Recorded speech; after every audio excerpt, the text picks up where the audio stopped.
welcome to my YouTube channel. Today I'm going to talk about the gifts of the Holy Spirit. So, in 1 Corinthians chapter 12 verses 8 says, ಇವತ್ತು ಪವಿತ್ರಾತ್ಮನ ವರಗಳ ಕುರಿತು ಸ್ವಲ್ಪ ಹೊತ್ತು ನೋಡೋಣ. ಓದಿಕೊಳ್ಳುವ ಸತ್ಯವೇದದಲ್ಲಿ ಅಲ್ಲಿ 1 ಕೊರಿಂಥದಲ್ಲಿ 12ನೇ ಅಧ್ಯಾಯ 8ನೇ ವಚನ ಹೇಳುತ್ತೆ. ಇಲ್ಲಿ ಒಬ್ಬನಿಗೆ ದೇವರಾತ್ಮನ ಮೂಲಕ ಜ್ಞಾನವಾಕ್ಯವು, ಒಬ್ಬನಿಗೆ ಆತ್ಮನಿಗೆ ಅನುಗುಣವಾಗಿ ವಿದ್ಯಾವಾಕ್ಯವು, ಒಬ್ಬನಿಗೆ ಆ ಆತ್ಮನಿಂದಲೇ ನಂಬಿಕೆಯು, ಒಬ್ಬನಿಗೆ ಒಬ್ಬ ಆತ್ಮನಿಂದಲೇ ನಾನಾ ರೋಗಗಳನ್ನು ವಾಸಿ ಮಾಡುವ ವರವು, ಒಬ್ಬನಿಗೆ ಮಹತ್ತುಗಳನ್ನು ಮಾಡುವ ವರವು, ಒಬ್ಬನಿಗೆ ಪ್ರವಾದನೆಯ ವರವು, ಒಬ್ಬನಿಗೆ ಸತ್ಯ ಆತ್ಮಗಳನ್ನು ವಿವೇಚಿಸುವ ವರವು, ಒಬ್ಬನಿಗೆ ವಿವಿಧ ವಾಣಿಗಳನ್ನಾಡುವ ವರವು, ಒಬ್ಬನಿಗೆ ವಾಣಿಗಳ ಅರ್ಥವನ್ನು ಹೇಳುವ ವರವು ಕೊಡಲ್ಪಡುತ್ತದೆ. ಈ ವರಗಳನ್ನೆಲ್ಲ ಆ ಒಬ್ಬ ಆತ್ಮನೇ ತನ್ನ ಚಿತ್ತಕ್ಕೆ ಬಂದ ಹಾಗೆ ಒಬ್ಬೊಬ್ಬನಿಗೆ ಹಂಚಿಕೊಟ್ಟು ನಡೆಸುತ್ತಾನೆ. ಇಲ್ಲಿ ಪವಿತ್ರಾತ್ಮನ ವರಗಳ ಬಗ್ಗೆ ನೋಡಿದ್ದು. ಇಲ್ಲಿ ಅದೇ ರೀತಿ ಇನ್ನೊಂದು ವಚನ ನೋಡಿಕೊಳ್ಳುವ. ಅದೇ 1 ಕೊರಿಂಥ 14ರಲ್ಲಿ ಅಲ್ಲೇನು ಕೊಡಲ್ಪಟ್ಟಿದೆ ಅಂದರೆ ಇಲ್ಲಿ 3ನೇ ವಚನದಲ್ಲಿ ನೋಡಿಕೊಳ್ಳೋಣ. ಪ್ರವಾದಿಸುವವನಾದರೂ ಮನುಷ್ಯರ ಸಂಗಡ ಮಾತಾಡುವವನಾಗಿ ಅವರಿಗೆ ಭಕ್ತಿ ವೃದ್ಧಿಯನ್ನು, ಪ್ರೋತ್ಸಾಹವನ್ನು, ಸಂತೈಸುವಿಕೆಯನ್ನು ಉಂಟು ಮಾಡುತ್ತದೆ. ಸೊ ಎಲ್ಲ ವರಗಳಿಗಿಂತ ಯಾವ ವರ ಶ್ರೇಷ್ಠವಾದದಂದರೆ ಪ್ರವಾದಿಸುವ ವರ. ಸೊ ಹಾಗೆ ಇಲ್ಲಿ ಎಲ್ಲ ವರಗಳು ಕೊಡಲ್ಪಟ್ಟಿರುತ್ತದೆ. ಸೊ ಈ 9 ವರಗಳನ್ನು ನಾವು ಪವಿತ್ರಾತ್ಮನಿಂದ ಬೇಡ್ಕೊಳ್ಳೋಣ, ಪ್ರಾರ್ಥಿಸೋಣ. ದೇವರೇ, ನಮಗೂ ಈ 9 ವರಗಳಿಂದ ತುಂಬಿಸಿ ನಡೆಸಿಕೊಡಿ ಎಂಬುದಾಗಿ. ಸೊ ದೇವರಾತ್ಮನು ನಮ್ಮನ್ನು ಈ ವರಗಳಿಂದ ನಮ್ಮನ್ನು ನಡೆಸುವವರಾಗಿರ್ತದೆ. ಸೊ ನಾವು ಹೇಗೆ ಅಂದರೆ ಇಲ್ಲಿ ನಾವು ವರಗಳು ಹೇಗೆ ಅಂದರೆ ನಾವು ಒಂದೇ ಶರೀರವಾಗಿರುತ್ತೇವೆ. ಈಗ ನಮ್ಮ ಶರೀರ ಒಂದೊಂದು ಬೇರೆ ಬೇರೆ ಅಂಗಗಳಾಗಿ ಇರುತ್ತೆ. ಕಣ್ಣದು ಕೆಲಸ ಮಾಡುತ್ತೆ. ಹಾಗೆ ಒಂದೊಂದು ಅಂಗಗಳು ಒಂದೊಂದು ಬೇರೆ ಬೇರೆ ಕೆಲಸ ಇರುತ್ತೆ. ಆದರೆ ನಾವು ಒಂದೇ ಶರೀರವಾಗಿರೋದ್ರಿಂದ ಆ ಕಣ್ಣಿಗೆ ರಿವಾರ್ಡ್ ಬಂದರೆ ನಮ್ಮ ದೇಹಕ್ಕೆ ಏನೇ ಒಳ್ಳೆಯದಾದರೂ ನಮ್ಮ ದೇಹಕ್ಕೆಲ್ಲ ಒಳ್ಳೆಯದಾಗಿದ್ದಾಗೆ.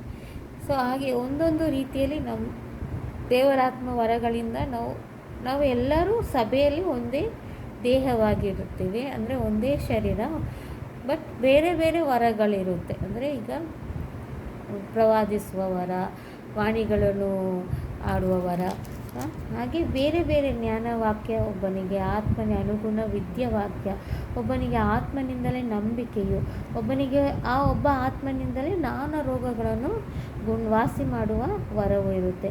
ಆದರೆ ಈ ವರಗಳು, ಎಲ್ಲ ವರಗಳು ನಾವು ಒಂದೇ ಶರೀರವಾಗಿರ್ತೇವೆ. ನಮ್ಮ ಒಂದು ಸಭೆಯಲ್ಲಿ ನಾವು ಏನಾಗಿರುತ್ತೇವೆ, ಒಂದೊಂದು ಅಂಗಗಳಾಗಿರುತ್ತೇವೆ.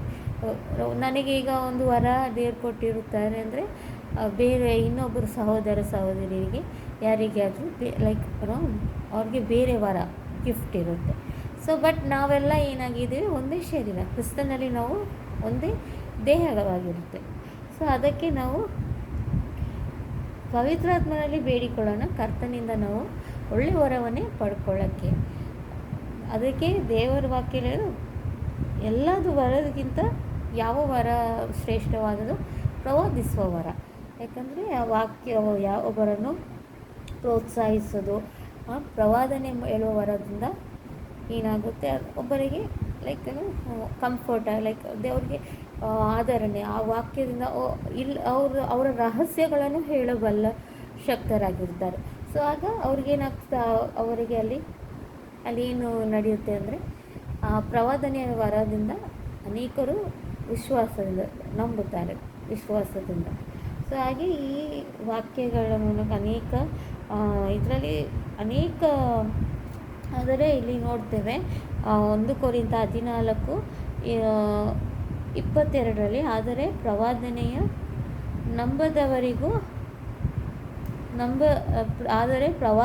ನಂಬದವರಿಗೋಸ್ಕರವಲ್ಲ, ನಂಬುವವರಿಗೋಸ್ಕರವಾಗಿದೆ. ಹೀಗಿರುವಲ್ಲಿ ಸಭೆಯಲ್ಲಿ ಒಂದೇ ಸ್ಥಳದಲ್ಲಿ ಕೂಡಿ ಬಂದಾಗ ಎಲ್ಲರೂ ವಾಣಿಗಳನ್ನಾಡಿದರೆ ಈ ವರವನ್ನು ಹೊಂದಿದಿರುವ ಸಭೆಯವರು ಅಥವಾ ಕ್ರಿಸ್ತ ನಂಬಿಕೆ ಇಲ್ಲದವರು ಒಳಗೆ ಬಂದು ನೋಡಿ, ನಿಮಗೆ ಹುಚ್ಚು ಹಿಡಿದದೆ ಎಂದು ಹೇಳುವುದಿಲ್ಲವೋ? ಆದರೆ ನೀವೆಲ್ಲರೂ ಪ್ರವಾದಿಸುತ್ತಿರಲು ಕ್ರೈಸ್ತ ನಂಬಿಕೆ ಇಲ್ಲದವನಾಗಲಿ ಈ ವರವಿಲ್ಲದವನಾಗಲಿ ಒಳಗೆ ಬಂದರೆ ಅವನು ಎಲ್ಲರ ಮಾತನ್ನು ಕೇಳಿ ತಾನು ಪಾಪಿ ಎಂಬ ಅರುವನ್ನು ನೋಡಿ. ಇಲ್ಲಿ ಏನು ಹೇಳಲ್ಪಟ್ಟಿದೆ? ಪಾಪಿ ಎಂಬ ಅರುಹನ್ನು ಹೊಂದುವನು, ಎಲ್ಲರ ಮಾತಿನಿಂದ ಪರಿಶೋಧಿತನಾಗುವನು, ಆತನ ಹೃದಯದ ರಹಸ್ಯಗಳನ್ನು ಬಯಲಾಗುವವು. ಯಾವುದಾದ್ರೂ ಪ್ರವಾದನೆಯ ವರದಿಂದ ಮತ್ತು ಅಡ್ಡಬಿದ್ದು ದೇವರನ್ನು ಆರಾಧಿಸಿ ದೇವರು ನಿಜವಾಗಿ ನಿಮ್ಮಲ್ಲಿದ್ದಾನೆಂಬುದು ದೃಢಪಡಿಸು. ಲೈಕ್ ಅವನು ಹೇಳ್ತಾನೆ, ಲೈಕ್ ದೇವರು ಪ್ರವಾದನೆಯ ವರದಲ್ಲಿ ಈ ಎಲ್ಲ ವರಗಳಿಗಿಂತ ಯಾವುದು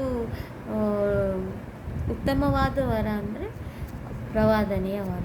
ಸೊ ಹೀಗೆ ನಾವು ನೋಡಿದ್ದು, ಯಾಕಂದರೆ ಅದು ಸಭೆಗೆ ಆಗಲಿ ನಾವು ಕ್ರಿಸ್ತನಲ್ಲಿ ನಂಬಿಕೆಯಲ್ಲಿ ಹೆಚ್ಚಿಸಲಿಕ್ಕೆ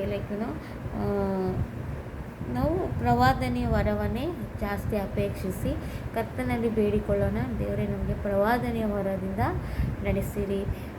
ಈ ವರದಿಂದ ನಾವು ಪವಿತ್ರಾತ್ಮನ ವರಗಳು ನೋಡಿದ್ದು. ಸೊ ಹಾಗೆ ಇಲ್ಲಿ ನೋಡುವುದಾದರೆ ಇದು 9 ಗಿಫ್ಟ್ಸ್ ಆಫ್ ಹೋಲಿ ಸ್ಪಿರಿಟ್.